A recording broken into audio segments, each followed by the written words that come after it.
Hi guys, ఇంత వర్షంలో కూడా మేము ఆఫీస్కి వెళ్ళాలి. వర్క్ ఫ్రమ్ హోమ్ ఇవ్వరు. ఎందుకంటే వర్షం మనం ఆపుద్దా. కూల్ వాళ్ళని తీసుకెళ్ళడానికి బస్సు అయితే వచ్చింది. ఇక్కడ చెక్కింగ్ ఉంటుంది. నా పని చేయడానికి నాకే రాబుద్ది కాదు, వేరే వాళ్ళు ఎందుకు వస్తారన్నా. పీజీ నుండి ఆఫీస్ కన్నా త్వరగా వచ్చేయచ్చు, కానీ ఆఫీస్ నుండి ఒడిసీకి వెళ్ళాలంటే మాత్రం తిన్నదంతా అరిగిపోద్ది. తిరుపతిలో వెంకటేశ్వర స్వామి చూసినప్పుడు కూడా ఇంత ఆనందం కలగలేదురా. కాసేపు అలా కూల్ పని చేసి ప్యాంట్రీలోకి వచ్చేసాం. దీనికి కూడా నాకు ఇలా రోడ్ మేనేజర్ ఉంటే కానీ పని చేయదు అనుకుంటా. అవతల వర్క్ ఏమైపోయినా సరే గంటకోసారి ఇలా వాష్రూమ్కి వచ్చి షో దబ్బడం మాత్రం మ్యాండేటరీ.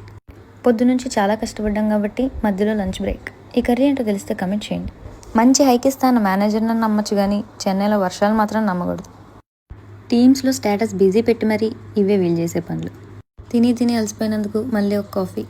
ఫోన్లే పాపం శాలరీ ఇస్తున్నారు కదా అని మళ్ళీ వాళ్ళ కోసం కూల్ పని చేశా. మళ్ళీ అదే వర్క్ వారం రోజులు ల్యాక్ చేయాలని గుర్తొచ్చి దిక్కులు చూసా.